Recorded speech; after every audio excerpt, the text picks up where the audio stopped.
বাংলাদেশে এবং বাংলাদেশের বাইরে পৃথিবীর বিভিন্ন প্রান্তে যে যেখান থেকে চ্যানেল আই দেখছেন আপনাদের সকলকে সাদর আমন্ত্রণ তৃতীয় মাত্রা দেখবার জন্য।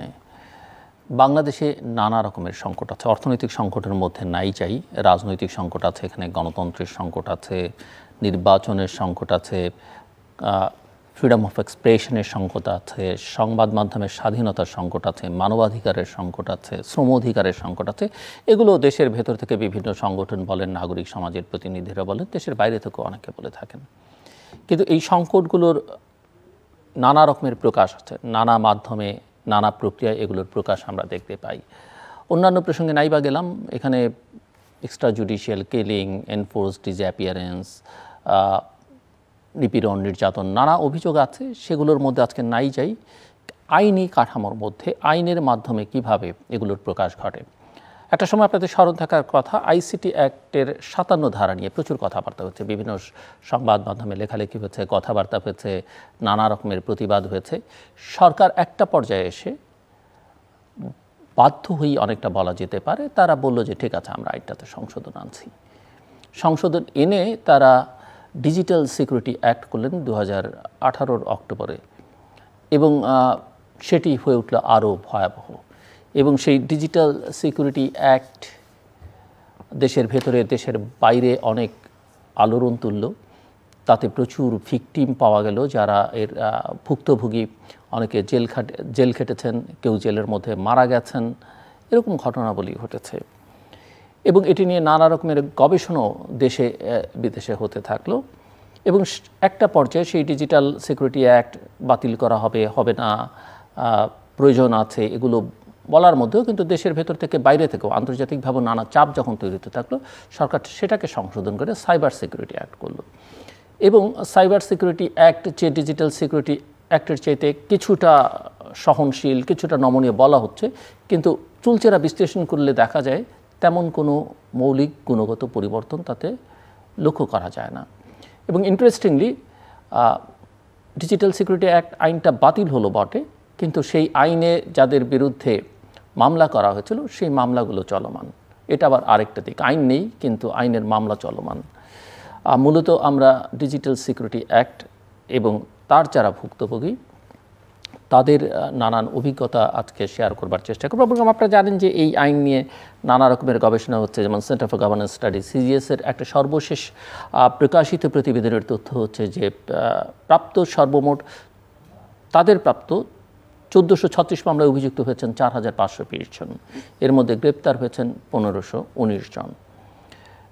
এই ডিএসসি নিয়ে কথা বলবার জন্য আজকে আমার সঙ্গে স্টুডিওতে রয়েছেন আমার পায়ে টেবিলের একেবারে শেষ প্রান্তে যিনি বসা, সোহরাব হাসান বাংলা দৈনিক প্রথম আলোর যুগ্ম সম্পাদক। Digital security act, cyber security act এবং আইসিটি অ্যাক্টের 57 ধারা নিয়ে তিনি প্রচুর লেখালেখি করেছেন, এবং তিনি যে পত্রিকায় কাজ করেন সেই পত্রিকার সম্পাদক মতিউর রহমান, সেই পত্রিকায় তার কলিগ শামসুজ্জামান, তারাও ডিএসের মামলায় ভুক্তভোগী।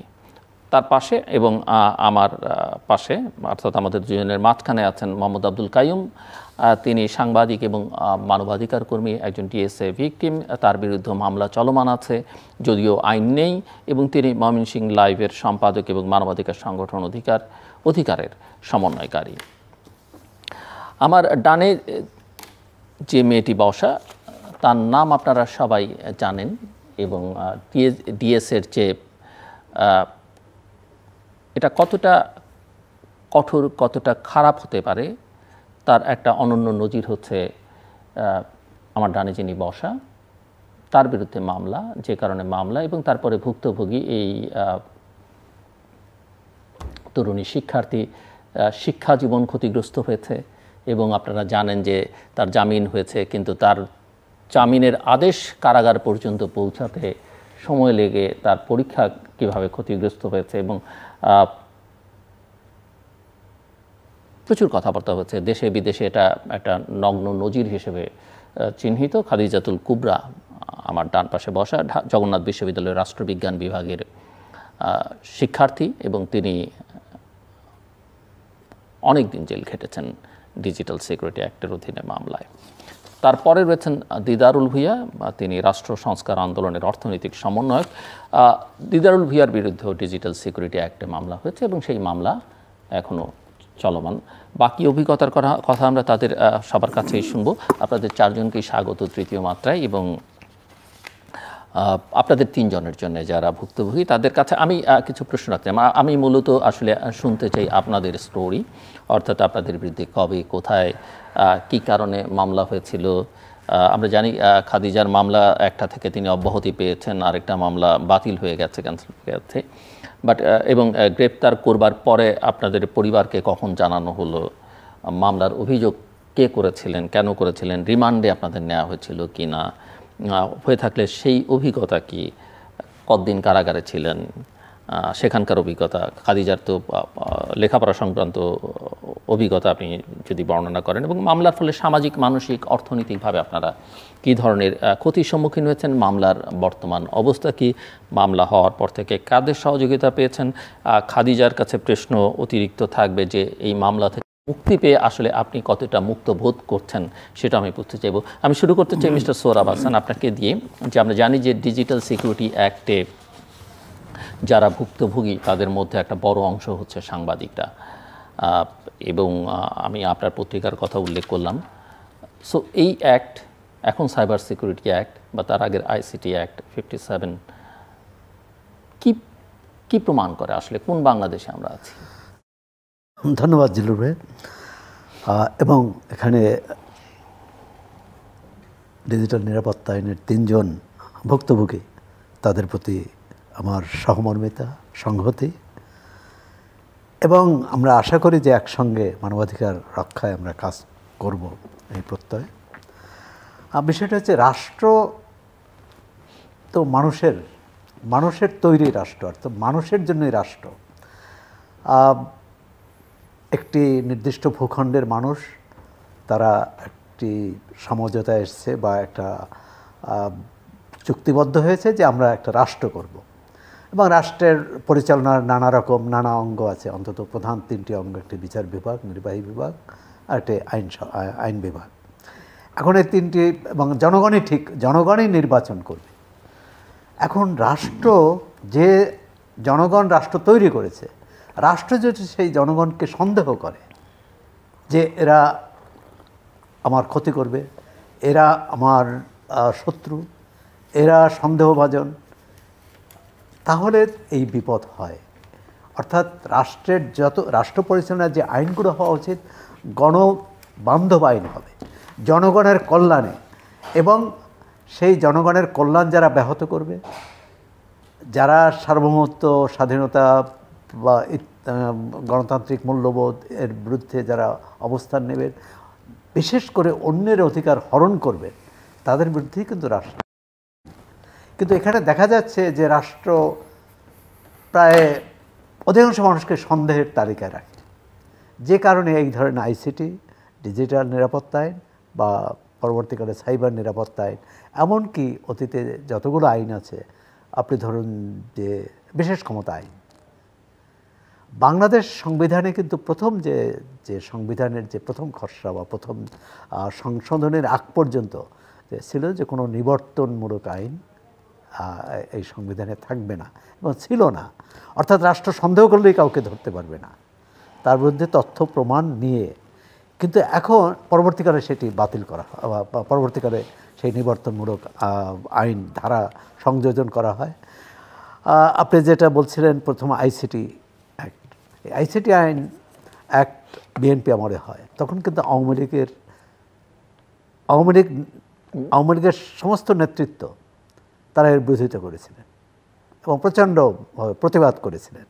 কিন্তু তারা ক্ষমতায় আসে, সেই আইনটি শুধু সুরক্ষা দেয়নি, সেই আইনটির শাস্তি আরও বাড়িয়ে দিলেন।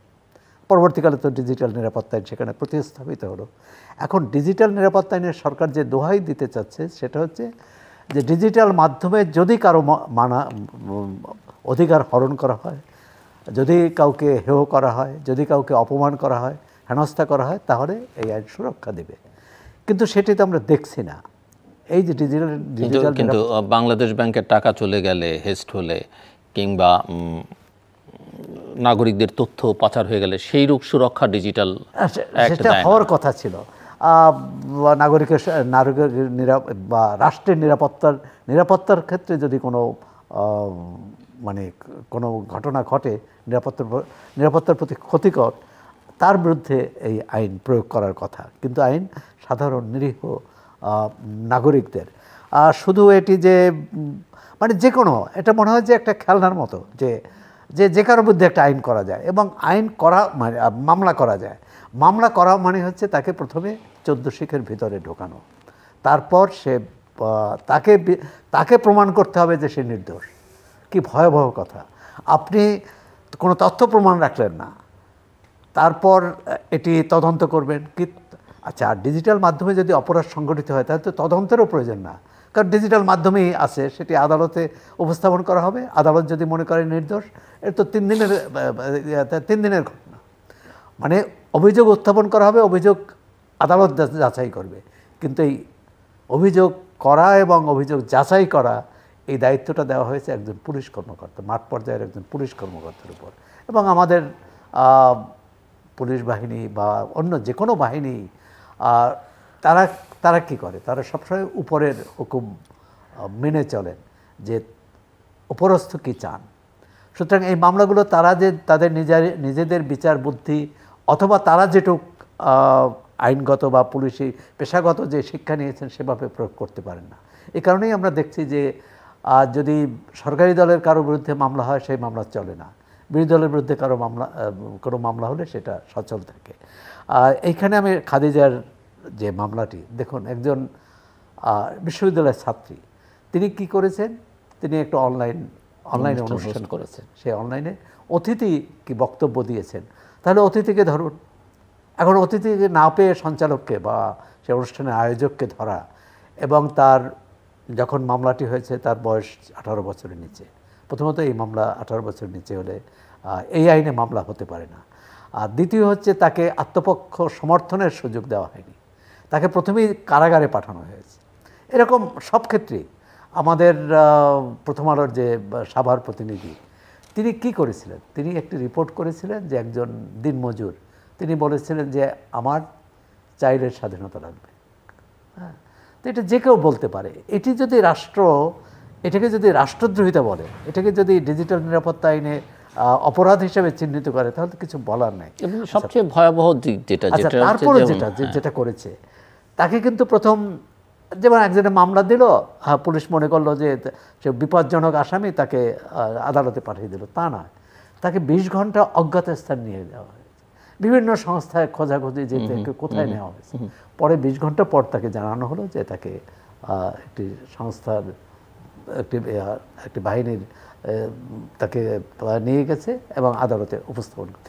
এই যে 20 ঘন্টা একটি মানুষের যে কি দুঃসহ অবস্থা, এবং খাদিজা নিশ্চয়ই জানেন যে মানে একজন আপনার এবং খাদিজা যে খালাস পেল বা একটি মামলা বাতিল হয়ে গেল, কিন্তু তার জীবনের যে সময় গেল সেটাকে ফেরত 15 মাস, এই যে 15 মাস এটাকে ফেরত। এবং ধরেন এই যে প্রথম আলোর সম্পাদকের বিরুদ্ধে মামলা বা প্রথম আলোর প্রতিনিধির বিরুদ্ধে মামলা, আমি কুয়াকাটা একটি প্রতিনিধি এই সাংবাদিকদের একটি অনুষ্ঠানে গিয়েছিলাম।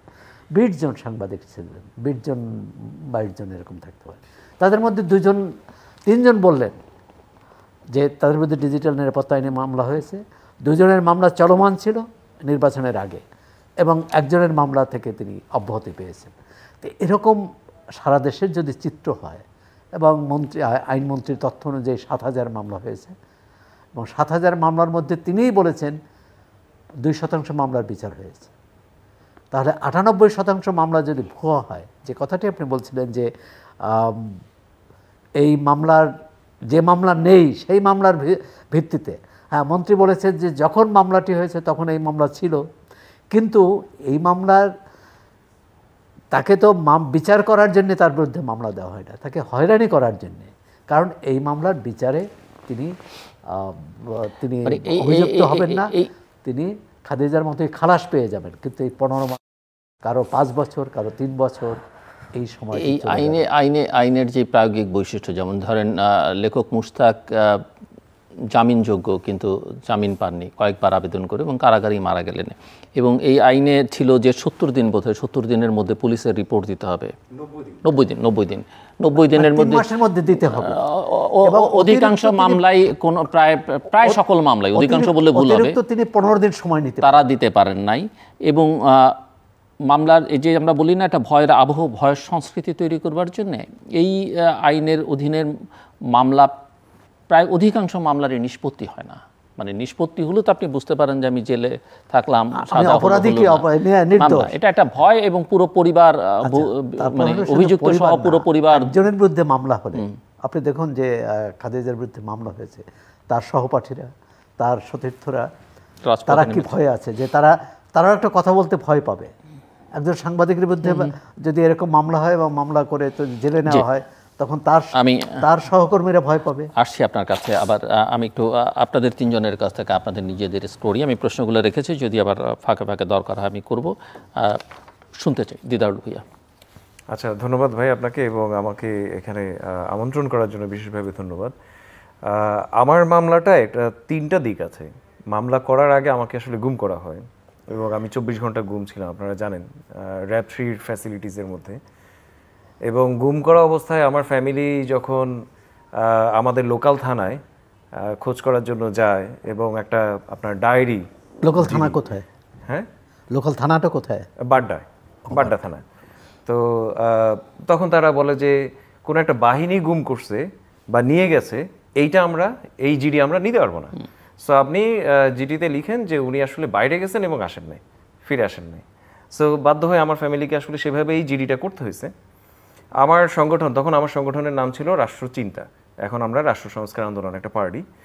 তো রাষ্ট্রচিন্তা থেকে তখন আশেপাশে, যেহেতু তারা র্যাব পরিচয় দিছিলেন, তো আশেপাশের যতগুলো র্যাবের অফিস আছে সবগুলো অফিসে গিয়ে আমার ওয়্যার অ্যাবাউট জানার চেষ্টা করা হচ্ছিল এবং কেউ স্বীকার করেন। ইনফ্যাক্ট এবং আমার আশেপাশের কোনো র্যাব অফিসে আমাকে রাখাও হয়নি, আমাকে নিয়ে যাওয়া হয়েছে অনেক দূরে।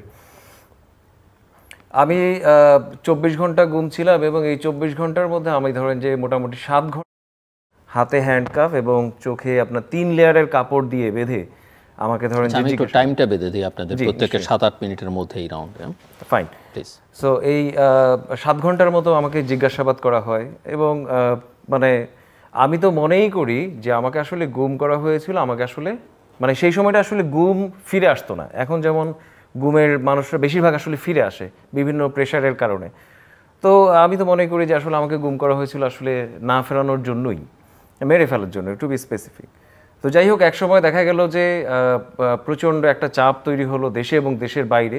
খুব অল্প সময়ের মধ্যে আমাকে গুম করার আমার মনে হয় 3-4 ঘন্টার মধ্যেই সারা মানে প্রচণ্ড একটা আলোড়ন আসলে সারা দেশে এবং দেশের বাইরেও আসলে তৈরি হয়, থ্যাঙ্কস টু আমার সংগঠন এবং আমার সঙ্গে আরও যে সমস্ত আসলে মানবাধিকার সংগঠন, সামাজিক সংগঠন যারা এই বিষয়টা নিয়ে আসলে কাজ করছিলেন সেই সময়। আপনারাও অনেকেই সেখানটা ইনভলভ ছিলেন।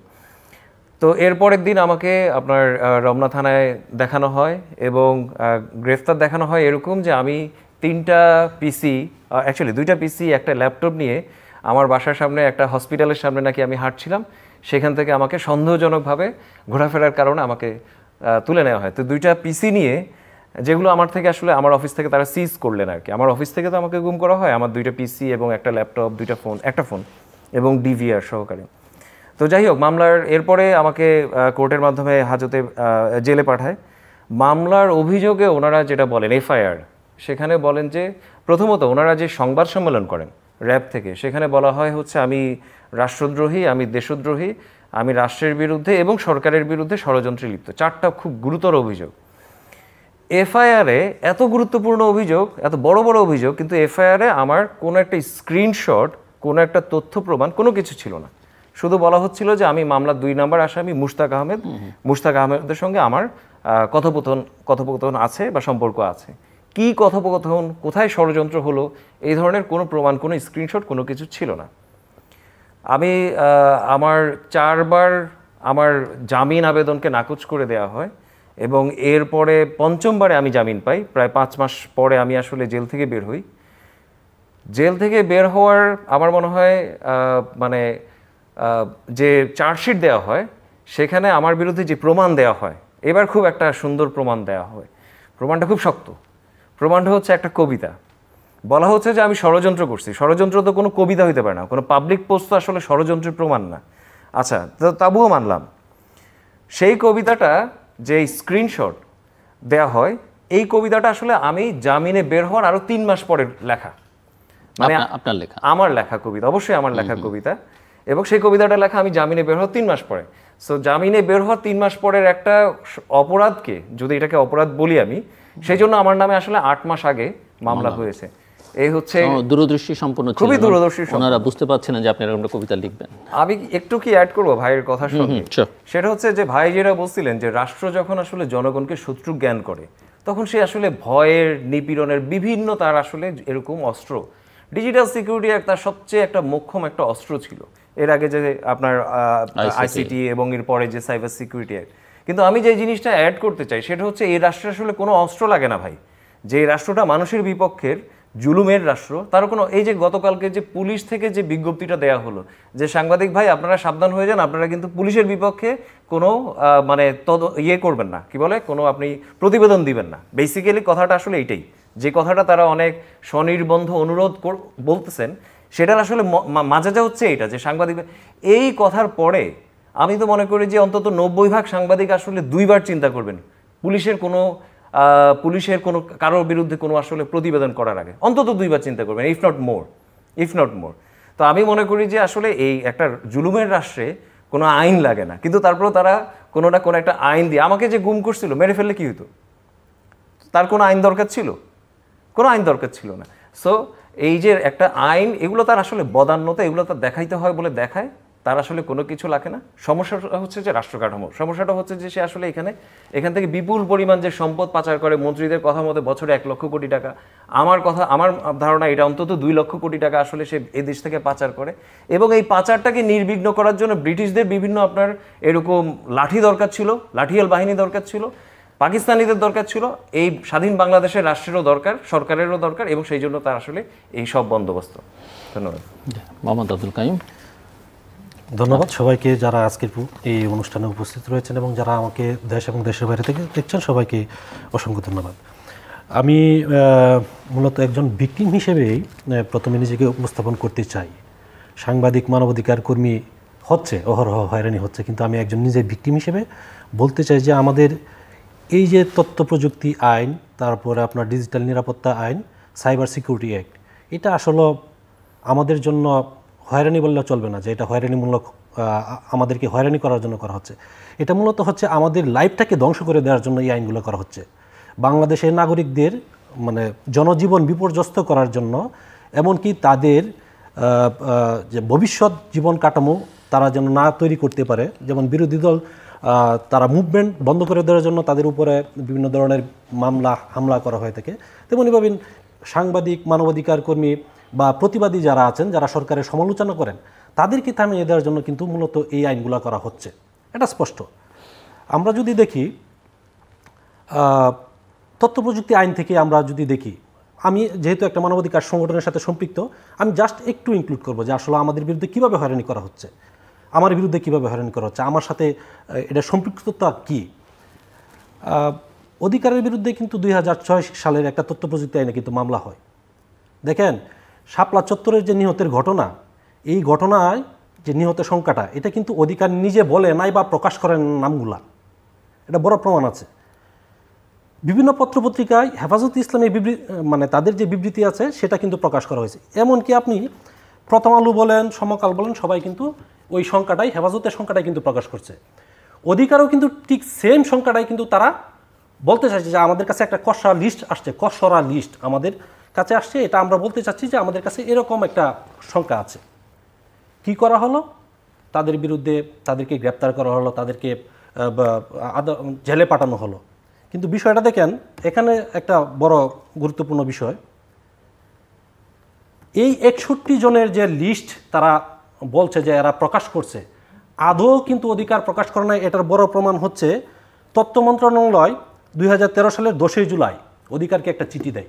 মানে ঘটনা ঘটার 5ই মের পরে, মে, জুন, জুলাই 2 মাস পরে একটা চিঠি দেয়। ওই চিঠিতে তারা বলে যে 61 জনের নাম ঠিকানা আপনারা দেন আমাদেরকে। আর এটা 12 আগস্ট 2013 সালে তৎকালীন তথ্যমন্ত্রী কিন্তু বলছে যে আমাদেরকে অধিকার একটা লিখিত চিঠি দিয়েছে, তারা বলছে যে তারা দিতে রাজি, বাট তাদের কিছু শর্ত আছে। তাদের শর্তগুলো কী ছিল দেখেন, নিয়োগীদের তালিকা অনুসন্ধানের ক্ষেত্রে যেসব মানবাধিকার সংগঠন কাজ করছে তাদের সঙ্গে আলোচনার ভিত্তিতে অবিলম্বে সুপ্রিম কোর্টের একজন অবসরপ্রাপ্ত বিচারপতির নেতৃত্বে একটি নিরপেক্ষ তদন্ত কমিশন গঠন করতে হবে। অবিলম্বে বলছে, মানে তারা দিতে চায়। 2, তথ্য প্রদানকারী ভিকটিম বা পরিবার এবং সাক্ষীদের জন্য সুরক্ষার সুস্পষ্ট প্রতিশ্রুতি দেওয়া এবং সে ব্যাপারে যথাযথ ব্যবস্থা গ্রহণ করা। 3, এই তথ্য প্রদানকারী ভিকটিম তাদের পরিবার এবং সাক্ষীদের ক্ষেত্রে কোনো ধরনের মানবাধিকার লঙ্ঘনের ঘটনা ঘটবে না সেই ব্যাপারে নিশ্চয়তা দেয়া। এই নিশ্চয়তার শর্তগুলো যদি পালন করে তাহলেই অধিকার তাদের কাছে যে লিস্টগুলো আছে বা কষাগুলো আছে সেগুলো দিবে। কিন্তু এখন বিষয়টা হচ্ছে কি, অধিকার আবার কিন্তু বলছে যে আমরা যদি এই লিস্টগুলো প্রকাশ করি বা দেই সেক্ষেত্রে ভিকটিম পরিবারের জন্য একটা হয়রানি সৃষ্টি করতে পারে সরকার বা রাষ্ট্রীয় গোয়েন্দা সংস্থা বা নিরাপত্তা বাহিনী সংস্থা। সুতরাং আমরা আন্তর্জাতিক মানবাধিকার লঙ্ঘন করতে পারবো না কখনোই। কিন্তু সরকার এটা না করে করলো কি, অধিকারের সেক্রেটারি জেনারেল আব্দুর রহমান খানকে এই মামলায় অন্তর্ভুক্ত করে এবং ডাইরেক্টর নাসিরউদ্দিন আলমকে জেলে পাঠানো হলো। তার মানে আমরা প্রথম দিন থেকে দেখলাম যে অধিকার কখনো তার লিস্ট প্রকাশ করে নাই, তারপরেও ওই 61 জনের নাম বইলে প্রচার করে অপপ্রচার করে তাদেরকে ফাঁসানো হচ্ছে। এটার বড় প্রমাণ হচ্ছে তথ্য মন্ত্রণালয় থেকে 2 মাস পরে তাদেরকে চিঠি দিয়ে বলা হয়েছে যে আপনারা নাম ঠিকানা দেন। যদি নাম ঠিকানা তারা আগে পাইতো তাহলে তো আবার চিঠি দেওয়ার দরকার ছিল না। সুতরাং তারা কখনোই এই নাম ঠিকানা প্রকাশ করে নাই, তাদেরকে হয়রানি করার উদ্দেশ্যে মূলত এই তথ্য প্রযুক্তি আইনের ব্যবহারটা করা হয়েছে। আমি মনে করি যে তখন থেকেই, এবং এই তথ্য প্রযুক্তি আইনের প্রথম মামলা রায় হয়েছে তাদের মাধ্যমে। আপনার কথা উত্তর শুনতে এখন আমার বিষয়টা হচ্ছে যে আমি মানবাধিকার কর্মকাণ্ডের সাথে সম্পৃক্ত থাকার কারণে আমি ময়মনসিংহে কিন্তু বিভিন্ন ধরনের গুম প্রতিরোধ দিবস বা ডিজিটাল নিরাপত্তা আইন নিয়ে বা সাইবার তথ্য প্রযুক্তি আইন নিয়ে আমরা মানববন্ধন করেছি আমাদের নেটওয়ার্কের সদস্যদেরকে নিয়ে। এগুলো পুলিশের তরফ থেকে বিভিন্ন সময় আমাদের কাছে মানে ফোন আসছে, আমাদেরকে বলছে যে কেন আপনারা এইসব করেন, কাইয়ুম আপনি এগুলো বন্ধ রাখেন, এগুলো করবেন না, সরাসরি আমাকে বলছে। এমনকি সবচেয়ে বড় নজির হচ্ছে গত 10ই ডিসেম্বর যে আন্তর্জাতিক মানবাধিকার দিবস ছিল, সে তার আগের দিন আমাকে পুলিশ খবর দিয়ে, থানার ওসি খবর দিয়ে নিয়ে বলছে যে আপনি এই প্রোগ্রামটা করবেন না। সুতরাং আমি এই মানবাধিকার কর্মকাণ্ডের সাথে জড়িত থাকার কারণে আমাকে কোনোভাবেই পারছিল না তাকে মানে আমাকে ফাঁসানোর জন্য। তারা করলো কি, একজন সরকার দলীয় এমপির জামাতাকে দিয়ে আমার বিরুদ্ধে একটা মামলা দায়ের করালো। আর এই মামলাটা হচ্ছে যে তার কাছ থেকে চাঁদা চেয়েছি, তার বিরুদ্ধে আমি বিভিন্ন ধরনের অপপ্রচার করেছি, এই সব সংক্রান্ত বিষয় উল্লেখ করে সে আমার বিরুদ্ধে মামলা করেছে। অথচ এই মামলার আগে সে ওই যে জামাতা, সে আমাকে তার একটা ওয়েবসাইট তৈরি করার জন্য আমাকে বলে, আমি একজন ফ্রিল্যান্সার, আমি ওয়েবসাইট ডেভেলপার হিসেবে কাজ করি, আমাকে বলে যে আপনি একটা ওয়েবসাইট তৈরি করে দেন। বাট আমি যখন তার ওয়েবসাইটটা তৈরি করার পর তার অফিসে যাই, সে বলে যে অফিসে আসেন আপনি বিলটা নিয়ে যান। আমি যাওয়ার পর আমাকে বলে কি যে এই যে $200 দিলাম, বাকিটা পরে দিব, ডলার দিতে চাই সে। আমি বললাম কি যে আসলে আমি তো ডলার নিতে পারবো না, কারণ আমি ডলার এক্সচেঞ্জ কোথায় করবো, আমার টাকা, আমি টাকা নিব। সে না বলে কি $200 নিয়ে যান, পরে দিব। আমি টাকাটা না নিয়ে চলে আসছি, তার সাথে বাকি আলাপ করে যে না আপনি যখন পারেন তখন দিয়ে। তার অফিস থেকে বের হওয়ার পরে আমি গেটে আসতে আমাকে ডিবির 7 জন সদস্য আমাকে চতুর্দিকে ঘিরে ফেলে, বলে কি আপনার সাথে ডলার আছে, $200 আপনার কাছে আছে। তারা স্পেসিফিক করে বলছে যে আপনার সাথে $200 আছে। তারা আমাকে সার্চ করে দেখলো যে আমার সাথে কোনো ডলার নেই। তারপর আমাকে নিয়ে যাওয়া হলো, সে সময় রোজার দিন ছিল, আমাকে নিয়ে যাওয়ার পর এলআইসি শাখাতে নিয়ে যাওয়া হলো। এলআইসি শাখাতে আমার ফোনের পাসওয়ার্ড, আমার মোবাইলের ফেসবুকের পাসওয়ার্ড, আমার ওয়েবসাইটের পাসওয়ার্ড, আমি যেটা সম্পাদনা করি সেটার পাসওয়ার্ড, সমস্ত কিছু তারা নিয়ে নেয়। বলে কি যে আপনি যদি না দেন তাহলে কি আপনার উপর আমরা টর্চার করতে বাধ্য হবো, সুতরাং এগিয়ে দিয়ে দেন। আমি ভাবলাম যে আমার এখানে কিছু নাই, আমার এখানে নেবে।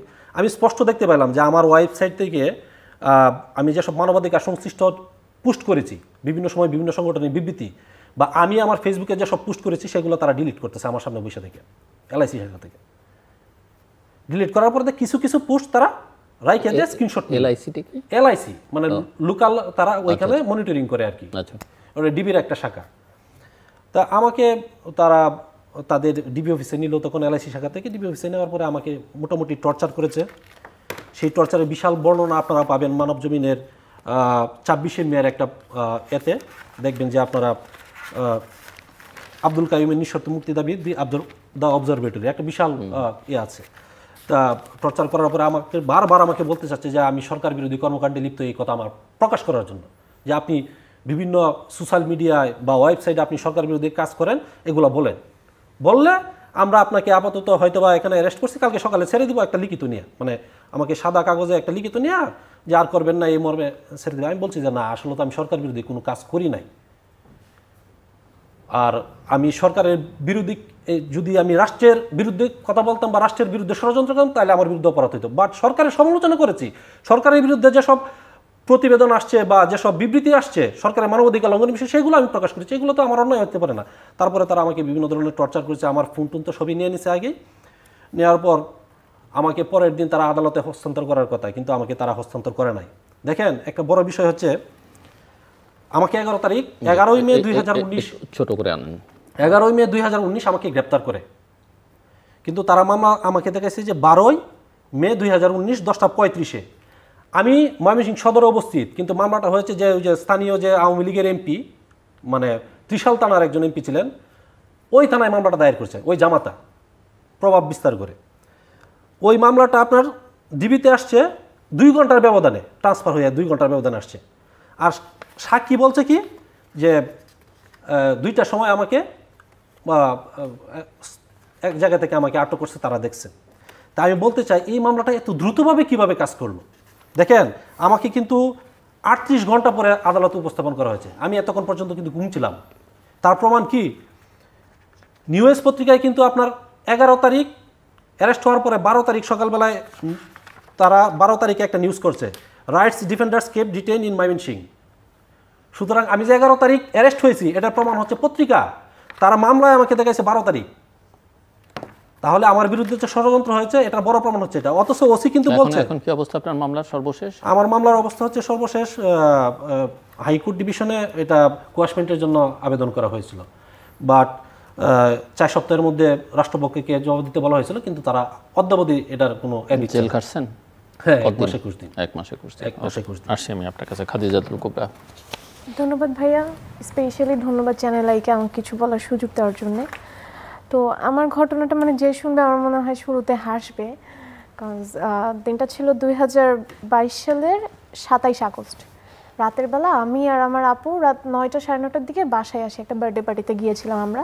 তো আপু আসেনি, আপু একটু বাইরে গিয়েছিল। তো আমি আর আম্মু বসে গল্প করছি, এর মধ্যে গেটে নক করলো, রুমে আর কেউ ছিল না ফ্ল্যাটে। তো দেখলাম কিছু পুলিশ এসেছে। তা আমি ভেবেছি যে আজকে হয়তো মণিপুর স্কুলের র্যাগ ডে, হয়তো ছেলে পেলে মারামারি করেছে, আমার ছোট ভাইকে নিতে আসছে বা ঝামেলা হয়েছে একটা। গেট খুললাম, আমি নিজেই বলতেছে আপনি কে? আমি বলছি আমি খাদিজাতুল কুবরা। বলে কোথায় পড়েন? জগন্নাথ বিশ্ববিদ্যালয়। তো বলতেছে যে ভিতরে আসতে পারি? তো যেহেতু পুলিশ ড্রেসে আসছে, আমি বলছি এসে বসেন। অনেক কিছু জিজ্ঞেস করলো, জানলো। তখন আমি জানি না যে আমার নামে একটা মামলা হয়েছে বা 2টা মামলা আছে। বললো কি একটু থানায় চলেন। তো আমার ভার্সিটির অনেক সিনিয়ররা পরিচিত থাকে থানায়, তো আমি বললাম যে ভার্সিটির এই ভাইয়া আমার পরিচিত, আমি তাকে একটা কল দিই। বলতেছে কল দেওয়া লাগবে না, আপনি যেয়ে দেখা করে চলে আসবেন, একটু কথা বলবেন শুধু। তো আমি তো মানে বুঝতেছি না আসলে কি করব। পরে অনেককে কল দিলাম, কল দেওয়ার পরে তো রাত অনেক হয়ে গেছে, তখন আর কারো কিছু নাই, যেহেতু শনিবার ছিল। তো আমি গেলাম, বলতেছে জাস্ট দেখা করে চলে আসবেন। কি জন্য কিছু ওরকম কিছু বলেনি, জাস্ট দেখা করে আমরা একটু কথা বলবো, আপনি চলে আসবেন। তো আমিও গেলাম, আপু আমার সাথে গেল, বললো যে লেডি কনস্টেবল নিয়ে আসি বা আপনারা আলাদা একটা রিক্সা দিয়ে যান, সমস্যা নেই। পরে লেডি কনস্টেবল পরে নিয়ে আসলো, অনেকক্ষণ পরে আসার পরে গাড়িতে উঠেছে। তো আমি কিছুক্ষণ পর বলতেছি আচ্ছা আমাকে কখন ছাড়বে না, এখন তো অনেক রাত হয়ে গেছে, আমার কালকে ভার্সিটিতে অ্যাসাইনমেন্ট সাবমিট করতে হবে। তো সাথে যে পুলিশটা ছিল সে বলতেছে এখন আসছেন তো আর যাইতে হবে না, একেবারে কোর্ট যখন আপনাকে ছাড়বে আপনি তখন বাসায় যাবেন। তো আমি না একটু ভয় পেলাম যে কি বলতেছে এগুলো।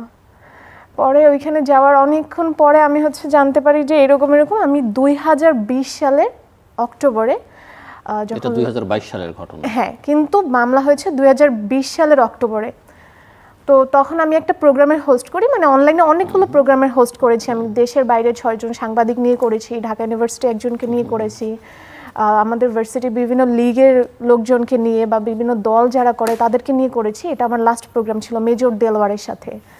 অনলাইন বেসড প্রোগ্রাম ছিল। মানে আমার কথা ছিল যে সবাই তো বসে থাকে লকডাউনে, আমি একটু কাজে লাগাই, আমার সময়টাকে আমি একটু কাজে লাগাই, তো এরকম কিছু প্রোগ্রামে হোস্ট করি।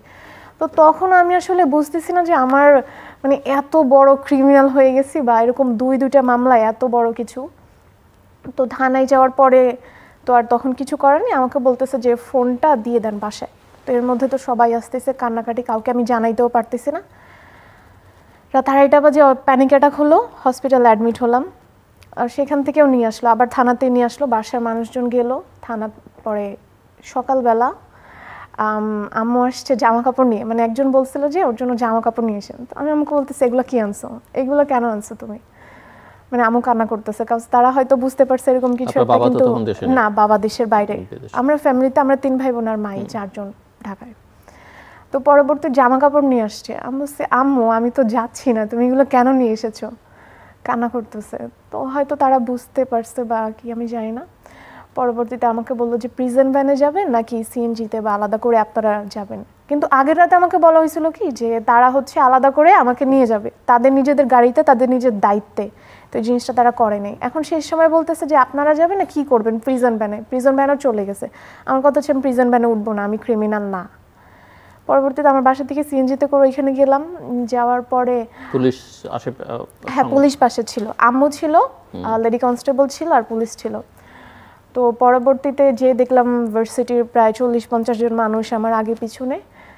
তো সবাই না কান্না করতেছে, কিন্তু আমি আসলে তখনও বুঝতেছি না যে আমি আসলে কি করেছি বা আমার সাথে কি হবে। আই ওয়াজ লাইক, মানে আমার মধ্যে একটা ছিল যে আমি তো কিছু বলিনি বা আমি করিনি, তাহলে আমি ভয় কেন পাবো আর আমি কেন জেলে যাব? মানে জেল জিনিসটার প্রতি তো ছিল না, আমি ভেবেছিলাম কিছু একটা হবে। পরবর্তীতে আমার হচ্ছে তারা লয়ার ধরলো, ভার্সিটির সিনিয়ররা বা বাসার আপু মিলে। তখন তো খুব অল্প সময়, 1 রাতের মধ্যে আর ওইভাবে সব কিছু অ্যারেঞ্জমেন্ট করা পসিবল ছিল না তাদের জন্য। তো যখন ওইখানে বললো জামিন নামঞ্জুর, আমি তখনও বুঝতেছি না, মানে আমি একবারই কাঠগড়ায় দাঁড়ালাম, আমি জামিন নামঞ্জুর বা থানা কি বলছে, থানায় মানে জেলখানায় প্রেরণ করা হোক, এই জিনিসগুলো তো আমি বুঝি না। তো আমি জাস্ট লাইক একটা মানে মূর্তি হয়ে যাচ্ছে তখন, যে মানে কি হচ্ছে, আমি কান্না করবো না, যত যাই হোক আমি কান্না করবো না। তো পরবর্তীতে আমাকে গারদে নিল। আমার পিছনে তখনও প্রায় 40-50 জন ছিল, আমার ফ্যামিলি মেম্বার্স, তারপর ভার্সিটির ফ্রেন্ডরা, ব্যাচমেটরা, সিনিয়ররা। তো আমি জাস্ট একবার পিছনে আমি তাকাইনি, কজ আমি জানি আমি পিছনে আম্মু কান্না করতেছে, মানে আমার নিজেকে স্ট্রং রাখতে হবে যে আমি স্ট্রং অনেক, আমি কান্না করবো না। কিন্তু যখন হচ্ছে গারদে নিল, গারদের রুমটা অনেক ছোট আর নোংরা অনেক, এটা দেখে তো আমি চিৎকার করে কান্না করে দিয়েছি যে এইখানে আমি কীভাবে থাকবো। পরবর্তীতে তখন আমি কান্না করা শুরু করলাম, কারণ আমার কথা ছিল আমি কারোর সামনে কান্না করবো না, আমি অনেক স্ট্রং, আমি কান্না করবো না যত যাই হোক। এরপরে ওই দিন তো জেলখানায় প্রেরণ করলো, প্রায় রাত 11টা বেজে গেছে, রাস্তা তো শেষ হচ্ছে না, একদম হচ্ছেই না। পরে যে না তখন মানে অনেক কান্নাকাটি করতাম, মানে বুঝতেছি না, যখন গেটটা খুললো ভিতরের এরিয়াটা মানে যারা না যায়নি তারা যায় না, মানে অনেক বড়, রাত আমি বললাম আমাকে কোথায় নিয়ে আসছে, এইটা কোন জায়গা।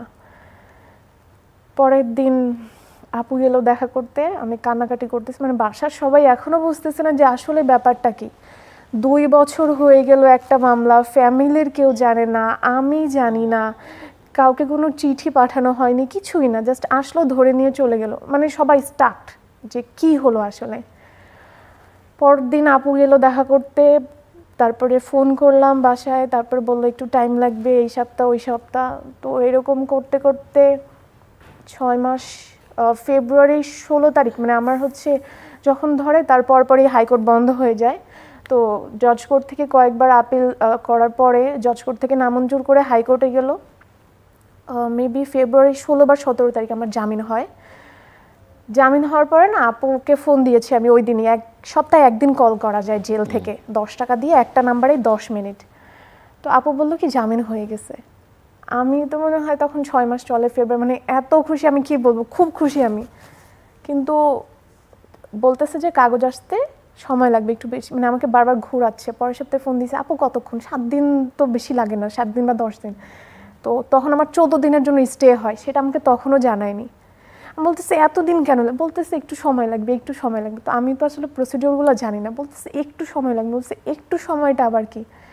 পরবর্তীতে আমি পেপারে জানতে পারি, মানে এর মধ্যে একটা কাহিনী হয় যে জেলের ভিতরে আমি রোজা রাখতাম, রোজা রাখ দিয়ে ওই সময়টাতেই কাহিনী, মানে আমার কিডনিতে স্টোন ছিল। সুপ্রিম কোর্ট থেকে পারমিশন আনা হয় আমাকে যাতে বঙ্গবন্ধু মেডিকেলে নিয়ে যাওয়া হয়, কিন্তু সেখান থেকে আমাকে বঙ্গবন্ধুতে না নিয়ে যে তাজউদ্দিন মেডিকেলে নিয়ে গেল, কোর্ট অবমাননা করলো, কোর্টের আদেশ দ্বারা, সেই জিনিসটা আমি জানি না। তো আমার আপু কোনো মতো এটা জানতে পারলো, বাসায় জানতে পারলো, জানার পরে হচ্ছে কোর্টে বা নানাভাবে জেলখানায় প্রেশার আসলো যে এটা তো অলরেডি কোর্ট থেকে পারমিশন দেওয়া যে আপনি এখানে নিয়ে যাবেন, তাহলে আপনি এই আসামিকে এখানে কেন নিয়ে গেলেন। তারা কোনোভাবে প্রেশারাইজড হলো, পরবর্তীতে তারা আমাকে ওইখানে নিয়ে গেলো। এখন যে তারা যে আমার জন্য কথা শুনলো, সেই জিনিসটা তো কোনোভাবে আমার উপর দিয়ে তাদের চালাতে হবে। তো সেইখানে গেলাম, আমি হচ্ছে রোজা রেখে গিয়েছিলাম, কিন্তু যেহেতু কিডনিতে স্টোন আমাকে আলট্রা করতে হবে, ইউরিন টেস্ট, ব্লাড টেস্ট এগুলো করতে হবে। তো তারা নিজ থেকে আমাকে বললো কি আগে ইউরিন টেস্ট করাও। তো আমি তো কথা বলবো না, তাও আমি বললাম যে আপু আলট্রা করতে হলে তো ইউরিনটা টেস্ট পরে করাতে হবে, কিন্তু যেহেতু এটা অনেক বড়, এইখান থেকে ওইখানে শিফটিং করতে হবে, তো এটা তাদের ভুল, এইখানে আমি কিছু জানি না।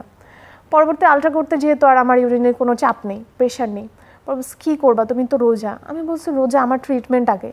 তো আমি রোজা ভেঙে সেখানেই পানি খেলাম, কিন্তু তারা সেই জিনিসটা কি করে মানে অনেক কিছু বললো যে হচ্ছে আমি হসপিটালে না, পরবর্তীতে একবার আমাকে তারা বলতেছে ভিতরে যে তুমি হসপিটালে যে খারাপ ব্যবহার করেছো, কিন্তু মিডিয়াতে এটা বলেছে যে আমি নাকি ভিতরে খারাপ ব্যবহার করেছি, এই জন্য আমাকে 7 দিনের কন্ডেমসেল দেওয়া হলো, মানে যেখানে ফাঁসির আসামিরা থাকে সেখানে আমাকে 7 দিনের পানিশমেন্ট দেওয়া হলো। আমি অনেক কান্না করতেছি যে হচ্ছে আমি তো কিছু করি না, আমি তোর পানি খেয়েছি, আমাকে মাফ করে দেন, একটা সুযোগ দেন, আমাকে এখানে দিয়েন না, কিন্তু আমাকে দেয়নি। পরবর্তীতে আমাকে 7 দিনের জন্য পানিশমেন্ট দিয়ে ছোট একটা রুম, ফাঁসির আসামিদের সাথে আমি 27 তারিখ পর্যন্ত পানিশমেন্ট ছিল। 25 তারিখ সন্ধ্যাবেলা আমি বের হই, আইনমন্ত্রীর হস্তক্ষেপে যতটা আমি মানে জানতে পেরেছি। তো এর মধ্যে একটা কাহিনী যে আপু হচ্ছে দেখা করতে যে ব্যাপারটা জানে, তখন আপু জায়গায় জায়গায় অ্যাপ্রোচ করার পরে আমাকে ছাড়া হয় সন্ধ্যাবেলা, আর নয়তো আমার হয়তো 7 দিনই থাকা লাগতো। তখন তারা কোনোভাবে বুঝতে পারে যে তারা আর আমার সাথে মানে আমাকে অনেক টর্চার করেছে জেলখানায়, মানে শেষের দিকে এরকম একটা অবস্থা যে আমি ঘর থেকে বের হইতে পারতাম না। আমাকে ডেপুটি জেলার নিজে ডেকে বলতেছে যে আপনি ঘর থেকে বের হবেন না, আপনি আপনার রুমে আপনার ওয়ার্ডে থাকবেন। তো বলছি কেন স্যার? বলতেছে এমনি, বাইরে ঘোরাঘুরির দরকার নেই। আবার যখনই আমার সাথে দেখা করতে যেত বাসার মানে মানুষজন আমাকে জিজ্ঞেস করতো কি আজকে কি এসেছিল, কোন পেপারে কালকে খবর শুনবো, মানে এইভাবে আমাকে ট্রিগার করা হতো ভিতরে। এমন হয়েছে একদিন আমি আম কুড়িয়েছি, সেই আমগুলো নিয়ে যাওয়া হয়েছে, অপমান করা হয়েছে।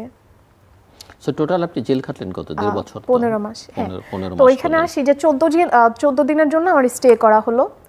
সেই ফেব্রুয়ারি মাসের 16 তারিখ থেকে দিন পাল্টাতে পাল্টাতে 14 দিন শেষ হতে আমার জুলাই মাসের 10 তারিখ শুনানি হয়। ফেব্রুয়ারি, মার্চ, এপ্রিল, মে, জুন, জুলাই, প্রায় 5 মাস। 14 দিন আমার শেষ হতে আমার প্রায় 5 মাস শেষ। জুলাই মাসের 10 তারিখে বললো 4 মাসের জন্য আবার স্থগিত। তখন তো আমার মাথায় আকাশ ভেঙে পড়লো, এটা কি? এই করে করে 15 মাস আসলো, এবং 15 মাস শেষে যখন আপনার জামিন মিলল, হ্যাঁ, তখন আপনার পরীক্ষা চলছিল বোধহয়? হ্যাঁ, পরীক্ষা চলছিল, এবং মানে পরীক্ষা শুরু হবে, পরীক্ষা শুরু হবে 20 তারিখে। তো আমি তখনও জাস্ট আমি একটা প্রে করতেছিলাম যে আমি বাইরে যে এক্সাম দিব, মানে কোনোভাবে কোর্ট পারমিশন করে বই খাতা আমাকে দেওয়া হয়েছিল ভিতরে। পরবর্তীতে আমার 13 তারিখ শুনানির কথা, কিন্তু আমার সিরিয়াল পাওয়া যায়নি। কিন্তু যখন হচ্ছে রুটিন দিল পরীক্ষার, তখন আমার যে ব্যারিস্টার জ্যোতির্ময় স্যার, সে আমাকে অনেক হেল্প করেছে, আমার জন্য এক প্রকার দেবতা। আমি তখন তাকে ধন্যবাদ জানি না, আমি এখানেও বলতেছি তার কথা। তো সে হচ্ছে যে দাঁড়ালো যে মেয়েটার এক্সাম 15 মাস তো হয়ে গেল। পরে যে নতুন যেই বিচারপতি হলো, সে আমাকে জামিন দিল কিছু শর্ত নিয়ে। পরবর্তীতে 20 তারিখে আমি বের হলাম।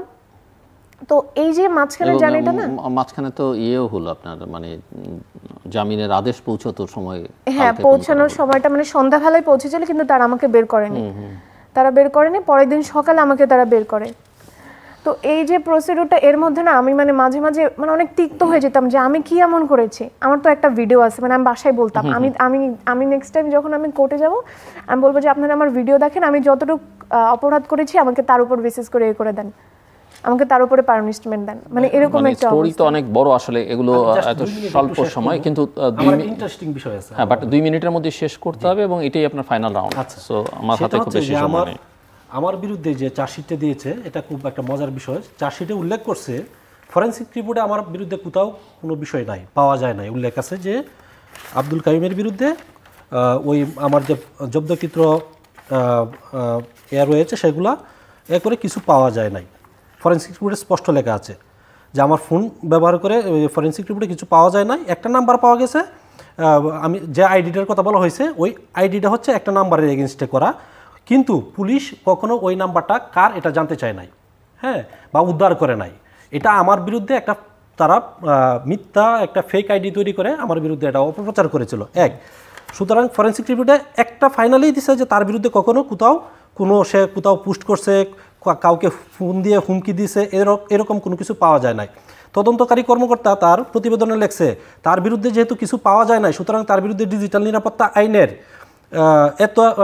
23-2 এত দ্বারায় বাদীর বিরুদ্ধে অভিযোগপত্র দায়ের করলাম। মানে তার বিরুদ্ধে কিছু পাওয়া যায় নাই বিধায় তার বিরুদ্ধে এই ডিজিটাল নিরাপত্তা আইনের এত দ্বারায় অভিযোগপত্র দায়ের করলাম। একটা ওই আমার চার্জশিটে আরেকটা বিষয় দেখেন, মজার বিষয় উল্লেখ করছে যে আমার নামে নাকি ইতিপূর্বে মাদক মামলা ছিল।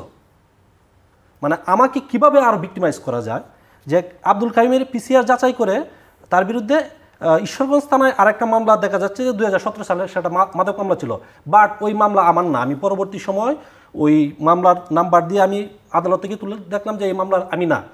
তদন্তকারী কর্মকর্তাকে আমি জিজ্ঞাসা করলাম যে ভাই আপনি আমাকে এভাবে কেন ফাঁসাইতে চাইলেন? সে বললো যে ভাই এটা আমার করতে ইচ্ছে করলাম। অতঃপর তদন্তকারী কর্মকর্তা কোর্টে আবার আরেকটা প্রতিবেদন দিলেন, সেখানে লিখলেন মোহাম্মদ আব্দুল কাইমের নামে যে ওই ঈশ্বরগঞ্জ থানায় যে একটা মামলার কথা উল্লেখ করা হয়েছে সেটা আসলে ভুলবশত PCR যাচাই করে এটা ভুলবশত সেটা তার বিরুদ্ধে এটা দেওয়া হয়েছে। সুতরাং এটা স্পষ্ট যে আমার বিরুদ্ধে এটা একটা টোটালি ষড়যন্ত্র। জি দিদার, ধন্যবাদ। আমি 2 মিনিট। হ্যাঁ শিওর। আমি ওই খাদিজার মামলার একটা অ্যাড করতে চাই, সেটা হচ্ছে যে খাদিজার যে 2টা মামলা হয় এবং 2টা মামলার যে FIR, 2টা FIR ছিল একদম সেম, 2টা আলাদা থানায় কিন্তু মামলা হচ্ছে। এবং যিনি তদন্তকারী কর্মকর্তা ধানমন্ডি থানা সম্ভবত, তাকে যখন সাংবাদিকরা জিজ্ঞেস করলেন ডেইলি স্টারের, তিনি বললেন যে আমি এরকম একজন ছাত্রী নামে এরকম একটা মামলার কোনো বিষয় আমি জানি না। আমি আরেকটা মামলার ব্যাপারে একটু বলতে চাই, সেটা হচ্ছে যে প্রীতম দাস নামে রাষ্ট্র সংস্কার আন্দোলনের আরেকজন নেতা, ওনার নামে একটা মামলা হয়। উনি একটা স্ট্যাটাস শেয়ার করেন, একটা কবিতা শেয়ার করেন, যে কবিতাটা আওয়ামী লীগের অনেক বড় বড় বুদ্ধিজীবী নেতারা শেয়ার করছিলেন এর আগে, কিন্তু প্রীতমের নামে ওই স্ট্যাটাসটা শেয়ার করার জন্য প্রীতমের নামে মামলা হয়। আমি digital security act victims network, DSA victims network বলে একটা সংগঠনের সঙ্গে যুক্ত।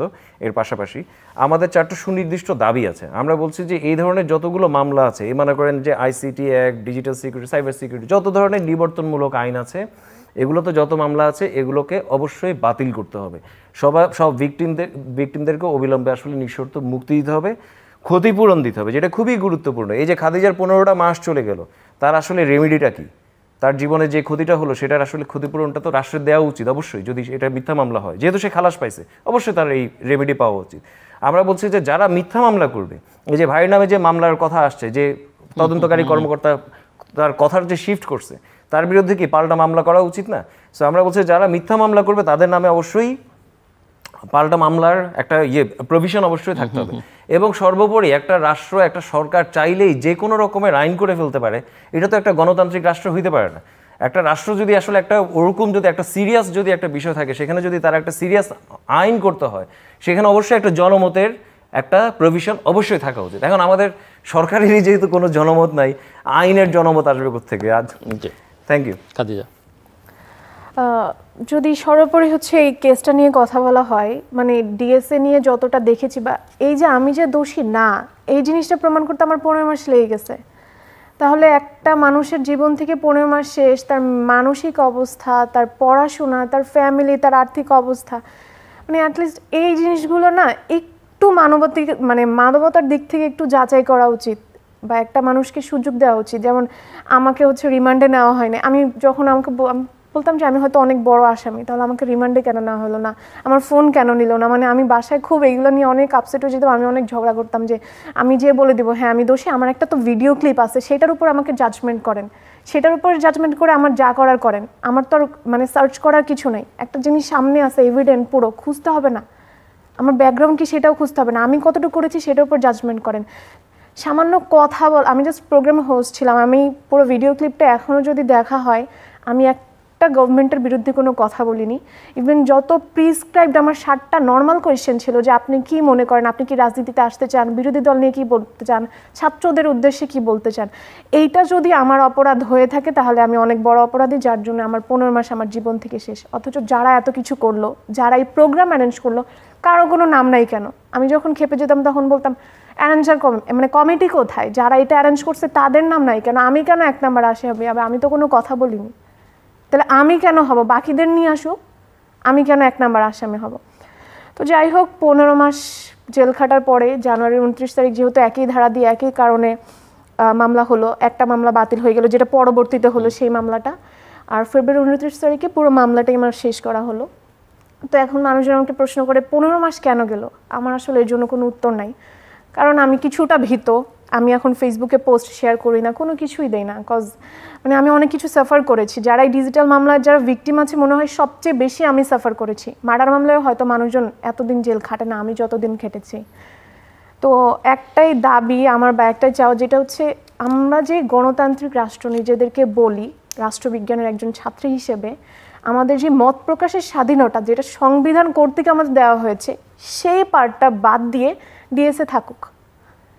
ডিএসএ যে বা সিএসএ যে সাইবার ক্রাইমগুলো হয়, দেশের টাকা পাচার হচ্ছে বা একজনকে থ্রেট দেওয়া হচ্ছে বা মানুষকে অনলাইনে বিভিন্নভাবে ফোর্স করা হচ্ছে, সেই জিনিসগুলোর হচ্ছে আইন হোক, সেই জিনিসগুলোর বিচার হোক, কিন্তু মত প্রকাশের স্বাধীনতাটা শুধু বাদ দেওয়া হোক। ধন্যবাদ মিস্টার সোহরাব আহসান। না, বিষয়টা তো হচ্ছে এখানে কোনটা বাদ দেওয়া বা যুক্ত করার চেয়েও আইনটির উদ্দেশ্য কী?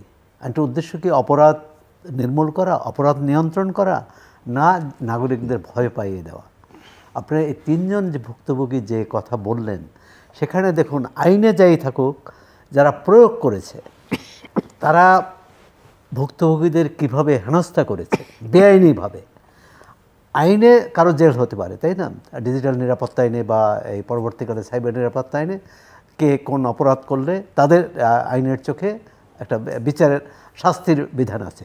কিন্তু শাস্তির আগে যে শাস্তি দেওয়া হলো, অর্থাৎ আমাদের যে বিচারিক ব্যবস্থা, আমাদের যে আদালত পর্যন্ত যাওয়ার আগে যে ঘটনাগুলো করছে, এ তো যে কোনো মানুষের জীবনে একটা ট্রমা, মানে একটা কী বলে, একটা দুঃসহ অবস্থা। এটি কিভাবে রোধ করা যায়? একটা হচ্ছে যে, আর রাষ্ট্র কেন নাগরিকদের সন্দেহ করবে? রাষ্ট্র তো নাগরিকদের, রাষ্ট্র তো মানুষের। সুতরাং মানুষই রাষ্ট্র তৈরি করে, রাষ্ট্র মানুষ তৈরি করে না। সুতরাং আমি বলবো যে এই ডিজিটাল নিরাপত্তা আইন সরকার বিলম্বে হলেও এটা বুঝতে পারছে এই আইনটি সমীচীন ছিল না, এই আইনটি মানবাধিকারের বিরুদ্ধে ছিল। কিন্তু পরবর্তীকালে যেটা পরিবর্তন করা হলো, সেটি কতটা মানবাধিকার রক্ষা করেছে, এই প্রশ্নটিকে কিন্তু আপনাদের বক্তব্যে এসেছে এবং বিভিন্ন আইন বিশেষজ্ঞরা বলেছেন। কিন্তু আমি মনে করি যে আইন নাগরিকের অধিকার সুরক্ষা দিয়ে, আর যে বিষয়টি হচ্ছে যে একজন তিনি মনে করলেন যে তার মানহানি হয়েছে, কিন্তু তার পক্ষে সারা বাংলাদেশে 100 জন লোক মামলা করলো, এটা তো হতে পারে না। তারপর অনেকগুলো আছে যেগুলো সংজ্ঞায়িত করা কীভাবে করা হবে, যে মুক্তিযুদ্ধের চেতনা। এখন আমি তো মনে করি মুক্তিযুদ্ধের চেতনা যে মূল ভিত্তি, সেখানে রাষ্ট্রধর্ম থাকতে পারে না। এখন এটা কি মুক্তিযুদ্ধের চেতনার, তাহলে রাষ্ট্রধর্ম থাকাটা মুক্তিযুদ্ধের চেতনা বিরোধী? কিন্তু সরকার কি এটা মনে করবে, বা আইন কি এটা প্রয়োগ করবে না? সুতরাং আমরা আইনের ব্যাখ্যা বা আর মুক্তিযুদ্ধের চেতনাতে মানুষের হৃদয়ে থাকবে, প্রতিটি মানুষের মনে থাকবে। সেটা সংজ্ঞা দিয়ে, সেটা আপনি আইন দিয়ে কিন্তু এটাকে নির্ধারণ করতে পারেন না। আরেকটি হচ্ছে যে রাষ্ট্র নাগরিকের সম্পর্কটা, এই সম্পর্কটা যত কাছাকাছি আসবে, যত ঘনিষ্ঠ হবে, তত এই আইনের প্রয়োজনীয়তাও হারাবে। এই আইন দিয়ে প্রথম দেখার বিষয় যে কতটি অপরাধ নিয়ন্ত্রণ করা গেছে, অর্থাৎ ডিজিটাল মাধ্যমে অপরাধ কমেছে এই আইনের পরে? কমেনি। তার মানে আইনটি কার্যকারিতা নেই বা কার্যকর করতে পারেনি সরকার। ডিজিটাল নিরাপত্তা আইনের জায়গায় সাইবার নিরাপত্তা আইন করা হয়েছে, কিন্তু এখানেও এত ভয়াবহ বিষয় আছে। এখানে হয়তো কিছু ক্ষেত্রে জামিনের ব্যবস্থা আছে, কিছু ক্ষেত্রে শাস্তির জেলের পরিবর্তে জরিমানার কথা আছে, কিন্তু জরিমানার অঙ্ক বাড়িয়ে দেওয়া হচ্ছে অনেক, জরিমানার অঙ্ক টাকা বাড়ানো আছে। হয়েছে। দ্বিতীয় হচ্ছে যে এই যে রাষ্ট্রীয় অফিস স্থাপনা, গুরুত্বপূর্ণ স্থাপনার ক্ষেত্রে বলা হয়েছে যে কেউ তার অনুমতি ছাড়া। এখন সাংবাদিকের দায়িত্ব কি? সাংবাদিকের দায়িত্ব হচ্ছে যে কোনোভাবে তথ্যটা নেয়া, সেটি বাংলাদেশ ব্যাংক হোক বা অন্য যে কোনো প্রতিষ্ঠান হোক। এখন সেখানে যদি সাংবাদিকের প্রবেশ না করতে পারে, তার মানে রাষ্ট্রের নিরাপত্তার সঙ্গে যুক্ত ছাড়া অন্য কোনো ব্যাপারেই জি। সাংবাদিক কেন নাগরিকের শেষ সেখানে করতে যাওয়ার হবে। ক্ষেত্রে কোনো নিষেধাজ্ঞা থাকা উচিত নয়। আমরা মনে করি যে মামলাগুলো হয়েছে ডিজিটাল নিরাপত্তা আইনে, এই আইন চলে যাওয়ার পরে সব মামলা বাতিল করা উচিত। দর্শক, অনুষ্ঠানের শেষ প্রান্তে আমরা সামাজিক যোগাযোগ মাধ্যম ফেসবুক এবং এক্সে তৃতীয় মাত্রা লাইভ স্ট্রিম হচ্ছে আপনারা দেখতে পারেন। টেলিভিশনের পর্দায় দেখতে না পারলে যে কোনো সময় যে কোনো স্থান থেকে ইউটিউবে তৃতীয় মাত্রা চ্যানেলটি সাবস্ক্রাইব করেই পর্ব বা পুরনো পর্বগুলো আপনারা দেখতে পারেন। মিস খাদিজাতুল কুবরা, মিস্টার দিদারুল ভুইয়া এবং মিস্টার মোহাম্মদ আব্দুল কাইম, মিস্টার সোহরাব হাসান, অসংখ্য ধন্যবাদ এই আলোচনা শুনবার জন্য। দর্শক, আমরা কথা বলছিলাম ডিজিটাল সিকিউরিটি অ্যাক্ট এবং সাইবার সিকিউরিটি অ্যাক্ট নিয়ে।